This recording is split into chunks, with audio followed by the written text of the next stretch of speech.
we're joined now by Heritage Foundation policy expert Nick Loris, once again here on Montana Talks. Nick, great to have you on the show again. Thanks for having me back. Yeah. Well, first off, how low do you think these oil prices could potentially go now in the midst of all this?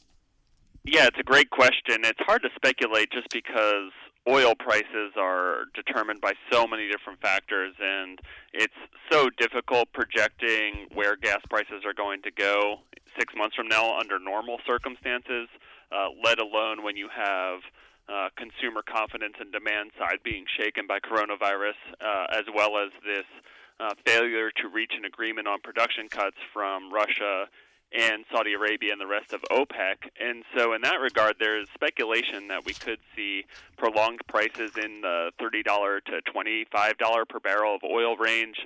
So in that regard, prices falling below $2 per gallon as soon as next week. And so how long that will go will depend on a number of factors. Again, what the confidence looks like in the midst of this coronavirus, but also if Russia and Saudi Arabia kind of continue this standoff of keeping their supply up, even though it could end up hurting them and their government revenues that they get. Yeah, I think in the 1990s when I was first getting my driver's license, 88 cents a gallon were gas prices, and I think back then $20, $30 barrel per oil was a little high then, but still we're almost getting down that low once we get to that point. The key here with Russia and Saudi Arabia, really, it goes back to places like the Bakken oil fields in Montana and North Dakota and other shale formations across America here. That Saudi wants to drop production, the Russians don't want to drop production because they're afraid that if they drop production and the price goes up, that the American producer will just fill the gap. Yeah, that's right, and that's why this has kind of shown that OPEC is not a very strong cartel, especially in the wake of America becoming the world's largest oil producer, but really that they don't have their ducks in a row when it comes to strategy. There's a line of thinking that if Saudi Arabia and Russia continue to increase supply, they are going to keep prices low and squeeze out American production. Saudi Arabia tried this about 5 years ago and it didn't work. But you're right, there's this other line of thinking that when they tried to cut production, prices didn't change all that much or increase because American producers filled the gap. And then there's a third line of thinking that Russia just wants to flex its muscle and capture more of the market share regardless of the economic and financial costs that they may incur as a result of doing so. And so there's all of these competing interests, and that could come at a cost in the near term to American oil and gas producers because prolonged prices in the $30 to $35 per barrel range is going to be difficult for a lot of these smaller and mid-sized companies to maintain. Yeah, they could shut a lot of those guys down because I know, like for example, in the Bakken a few years ago, I was meeting with one of the Richland County commissioners in Sidney, Montana, who also is in the oil business, and this was several years ago. He said, yeah, we need about $65 per barrel oil to break even, but that number now, of course, because of the increased efficiency and technology, has gone even much lower than that. I'm thinking somewhere around the 50 range, but I'd have to get the latest update number. But either way, $20, $30 barrel oil would shut a lot of these guys down and would hinder the American economy. So what you're saying is the Russians are basically deliberately dropping the price. Even though it's going to hurt them too a little bit, they want to drive American producers out of the oil business, basically. Yeah, that's right. It's important to understand that a lot of these countries' budgets are sustained by energy revenues. For a country like Saudi Arabia, that price point is $80 per barrel, although their costs of operations are pretty low.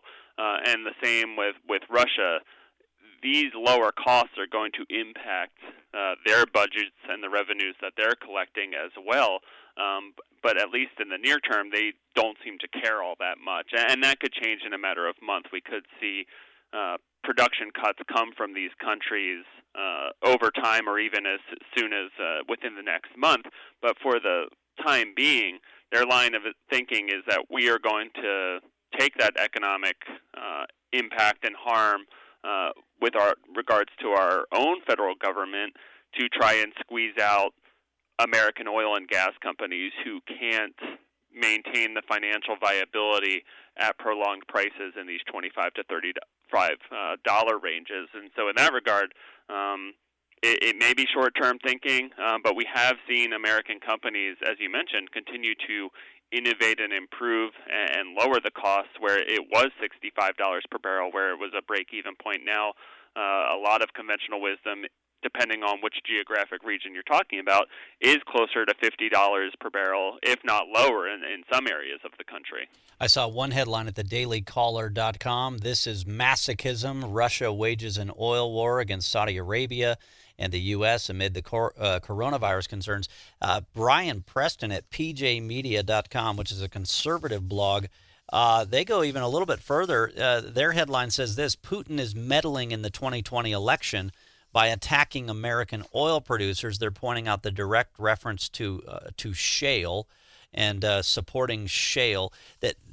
So the point that they're making in this piece is that, well, Putin is trying to undercut American shale because if he can do that, he undercuts the American economy, and then he harms President Trump heading into the 2020 election. I know that's a theory that's out there, but what's your take?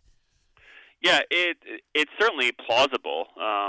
We saw Saudi Arabia try to do this back in 2015, where it didn't make economic sense for them to continue to increase supplies, but they did in an attempt to break the backs of the shale producers in America, and it didn't really work because prices didn't fall in a sustained way that they hoped that they would, and American companies thrived. This instance is a little different because you do have the demand side effects of coronavirus that's impacting just the consumption of oil both in the United States and around the world. The International Energy Agency recently reported that oil consumption for the first quarter of 2020 is 2.5 million barrels per day fewer than it was a year ago. And so that increased supply combined with the reduction in demand is going to be a challenge. But there is a little bit of a flip side to this, is that cheaper gas prices can also help boost consumer confidence that has been shaken in the wake of coronavirus. And so we know that consumer confidence is positively impacted by decreases in gas prices. So they may not be willing to, jump on a cruise ship anytime tomorrow, but they may be willing to go out to eat or drive a little bit longer for a spring break vacation. And so there may be some positive aspects of this as well, not just negative ones. Well, I was going to say, I'm looking forward to planning multiple trips. I just bought my new travel trailer camper, and I live in Montana, so why do I need to fly anywhere? I'm going to gas up and go, exactly. All summer long, all spring long, frankly. So I'm excited about that standpoint. It kind of sounds like, maybe a final question for you, Nick Loris here with the Heritage Foundation, kind of sounds like almost like Russia's playing a game of chicken here with the American oil producers.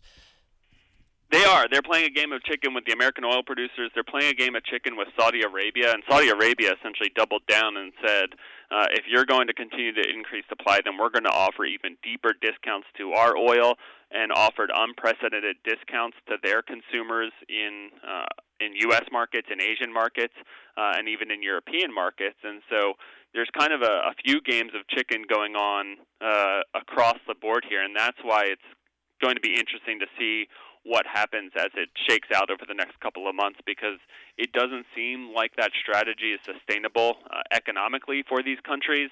But at the same time, it's also difficult to project who's going to kind of draw the line first and agree that these production cuts actually will make some sense. Yeah, very interesting stuff. All right, Nick Loris with the Heritage Foundation, always a pleasure. Thanks so much for your insight. Thanks again for having me.